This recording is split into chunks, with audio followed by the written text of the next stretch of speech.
There are so many ups and downs on this grief journey. Some days are good and some days are not. Even now, coming up on 7 years after losing Sam, I still have bad days. Now, I do want to encourage you, because if you're new in your grief journey, you're thinking, oh my goodness, Courtney's 7 years in and she's still having bad days. It's going to be like this forever. The bad days don't feel the same as they do early on, and they don't come as frequently. So I do want to encourage you with that, but they still come. So what can you do when you just are plain old just having a bad day? The grief is heavy. You're missing your child.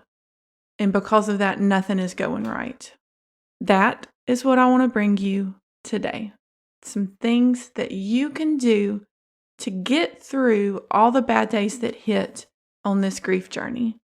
I pray this episode blesses you. Welcome to Unlocking Joy After Grief.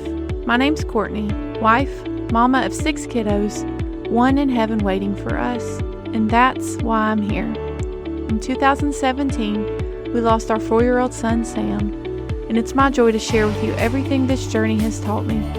So if you're ready for biblical encouragement, first-hand lessons, and support from a fellow grieving mama, then let's lace up our shoes and begin walking this road together. Friends, it feels so good to be back behind the mic. I took a few weeks off to be with my family during Easter and spring break, and we had such a great time together. But I am glad to be back here with you, helping you along in your grief journey. Before we get into today's episode, though, I wanted to give you a little update on my posting schedule here on the podcast. I'm going to start releasing episodes every other week. Now, if you're thinking, no, Courtney, I want to hear from you every week. No worries, friends. I got a few ways that you can still be in touch with me weekly, even though I'm only releasing episodes here every other week. Number one way is my email list. I email my people every week. I send them tips for ways to get through their grief journey. I send encouragement. I send different grief resources that I find all over the internet. I share personal stories, things that I'm going through, things that God has shown me. It's just an amazing little family, and I would love for you to be a part of it. In the description below, if you sign up for either one of my freebies, that will put you on my email list, and you'll hear from me every single week in your inbox.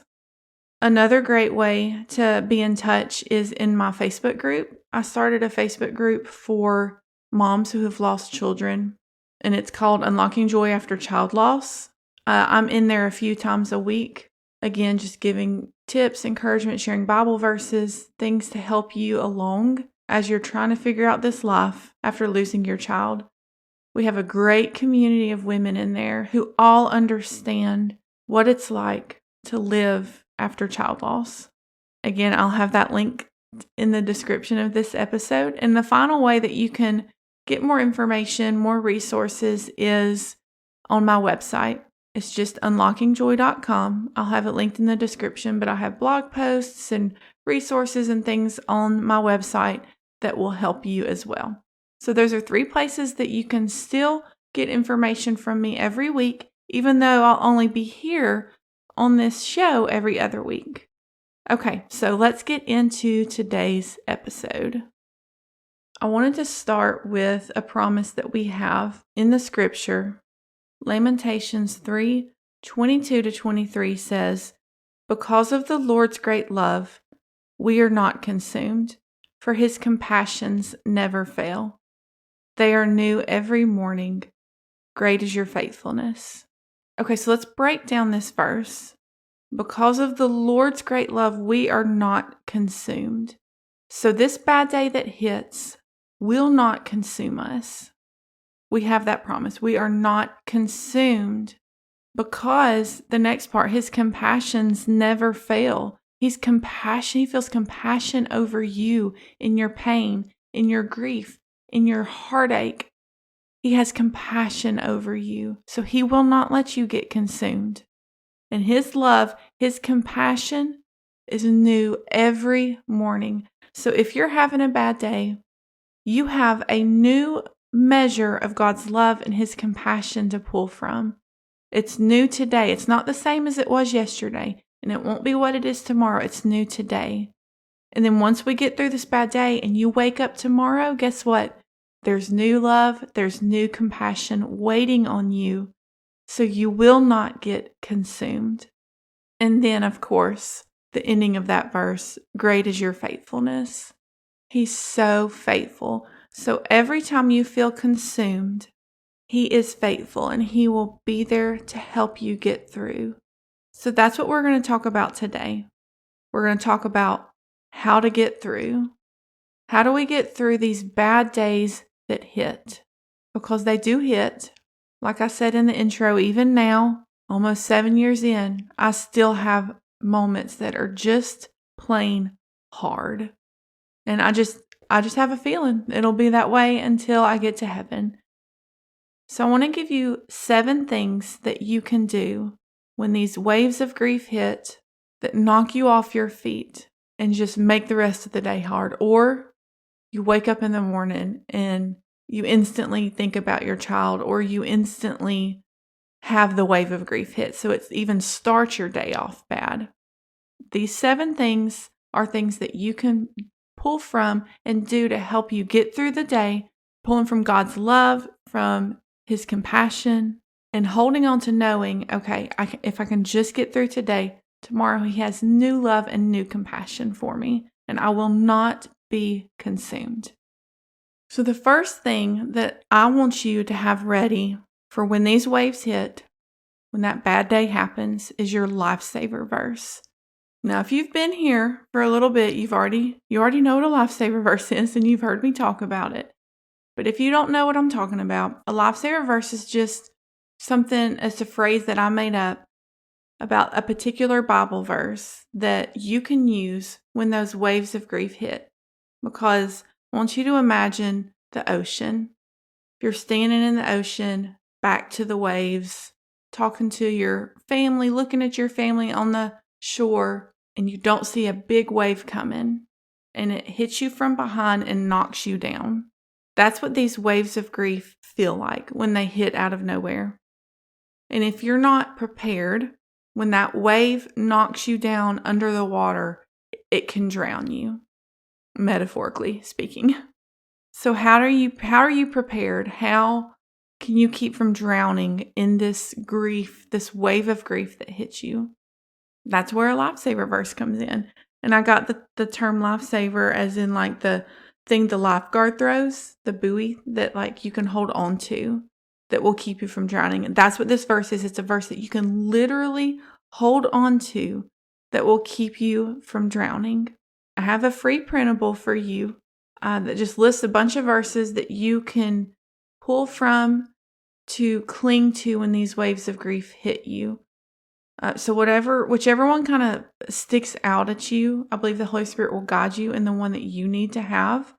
I would suggest just having one because you want to memorize it so that way when the wave of grief hits, you can repeat it in your mind out loud over and over again until and it will literally keep you from drowning. It will hold you afloat until you feel that the intensity of the wave lessen. So go grab that free printable. Again, it's in the description, and get your lifesaver verse ready for when those waves hit. Second tip I have for you is to get out, leave, wherever you're at. If you're at your house, go outside, take a walk, get in your car, drive somewhere else. If you're at work, just take a break. Just say, hey, I'm 15-minute break. Get out, like completely out of the building if it's possible. Step outside, take some deep breaths in, say your lifesaver verse. Getting out of the environment you're in when that wave hits, when that bad day starts, can be enough to help bring a little bit of peace to your mind and your heart so you can keep going throughout the day. Y'all know I'm a big fan of going outside. God's creation and nature have been a really big part of my healing journey. I feel so close to God and to Sam when I'm outside.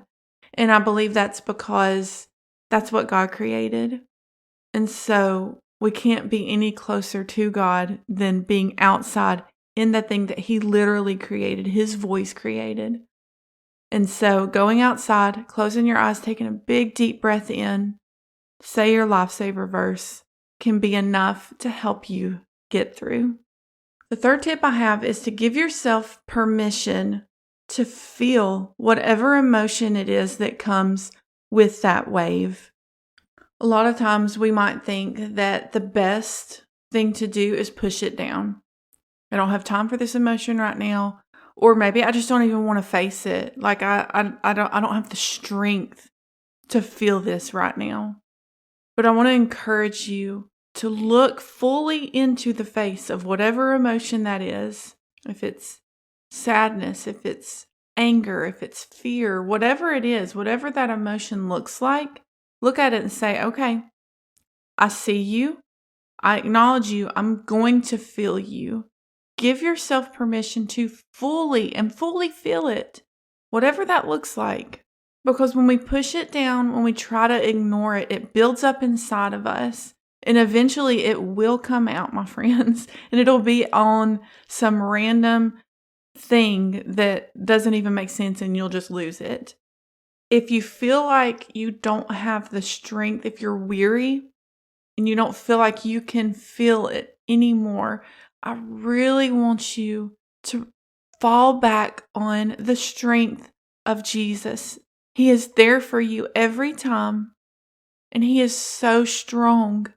His strength never ends, and He will take it off of you every time you ask. He's faithful, and that's a promise that we have. It says, "Come to me, all you who are weary and burdened, and I will give you rest." That's a promise we have. It says, "Take my yoke upon you, for it's easy and light." It's light. And I believe the reason it says light is because He knows that this burden is so heavy and we can really struggle with carrying it. But friends, we don't have to carry it. We don't have to rely on our own strength, and that is great news. I would not have been able to make it on my own strength. But we don't have to. He can carry it. So fully feel that emotion, whatever it is, and then allow Him to carry it off of you so you can keep walking. All right, so number 4, the fourth thing that you can do when a bad day hits you is distract yourself. Again, if you're not new here, you are not surprised I said that. I'm a big fan of distractions in our grief journey. When we're hurting, when we're broken, when we're grieving, distractions are a great thing. When we're having a bad day, it can be easy to just kind of sit and let your mind wander and think about all these things that can be so hard and so traumatic. So distract yourself. Give yourself something new to think about. It's not cheating. It's not taking the easy way out. It's surviving. It's literally doing what you can to make it through the day. Yes, eventually you will have to come home, but you're giving your mind a break by distracting yourself with something. And I'm not going to go too deep into this one because I have an entire episode on distractions in your grief journey. It's episode 17, The Power of Distractions in Your Grief Journey. I'll have that linked in the description of this episode. So when you're done with this one, if you want to learn more about different ways that you can distract yourself when these bad days hit, go listen to that episode when you're done with this one. All right, number 5 is to focus on one breath at a time. I remember especially early on in the first days, weeks, and months after I lost Sam, even focusing on one step at a time was too much. Like even thinking of taking another step in this grief journey was overwhelming and I didn't think I could do it. So that's when, at that point, I decided, you know what? I'm just focusing on my next breath. That's all I can do. That's all that I can mentally comprehend doing is taking my next breath. And so if that's you, if thinking of taking the next step in this day is debilitating, you don't even know how you're going to make the next step, don't even think about the next step. Just focus on, okay, I'm going to take this breath and then this breath. And what that's doing is, you're not literally like focusing on your breathing, but what that's doing is it's taking your mind from thinking of all these steps and days and weeks and years that I'm going to have to live without my child. That's too much. That's too much for your mind to even be able to comprehend. You can't process that. So I want you to bring it in, go smaller. We're not thinking about tomorrow. We're not thinking about next week. We're not thinking about 5 years from now. We're not even thinking about in 10 minutes. We're just thinking about right now, this moment. So you're taking your mind from thinking big into thinking very, very small, because that's all we can do right now, especially if you're early on in your grief journey. Bring it in. And all I'm doing is focusing on this moment, and then I'm going to make it to the next moment. And so that's how you're going to get through this hard day when it hits. So the hard day hits, okay? I'm right here in this moment. We're bringing our mind in this moment, and this is what I'm going to do to make it to my next moment, the next breath. So we're bringing it in and just focusing on making it through this moment and the next moment. And before you know it, you'll look back and you've made it through the day without overwhelming yourself with thinking, how am I going to make it through this entire day feeling like this? We're not thinking of that. Just think right now and then the next moment. Okay, number 6 is a fun one. 6th thing you can do when a bad day hits you is to treat yourself to something you love. This grief journey we're on is so very hard. There are so many things that fill our day that are just heavy, and it's not fun. And even when we do feel joy and happiness, it's tinged with sadness that our child's not here. It's a note that we have to carry every day for the rest of our lives. And so if you're having a hard day, go get yourself whatever guilty pleasure brings you joy. Is it ice cream? Is it a big old cheeseburger? Is it a large Dr. Pepper and a McDonald's French fry? Whatever it is, go treat yourself. This journey is hard enough as it is, just on a normal day. So when a bad day hits, and there might be people that say, well, it's not good to do that. Well, you know what? Nothing in this grief journey is normal. So the normal advice, kind of like I say about distractions, normally we don't say distractions are a bad thing. Well, this is not a normal journey that we're on. This life that we're living now, the moment that we lost our child, nothing normal, quote unquote, applies to our life. All the advice, all the things, it's different for us now.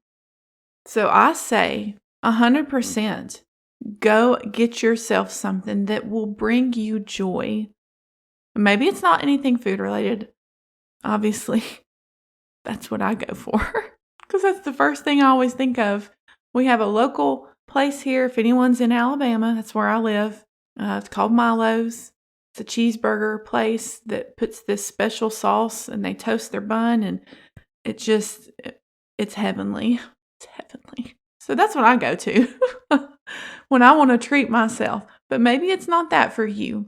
Maybe you love hiking, and so there's this park that you love going to that brings you joy.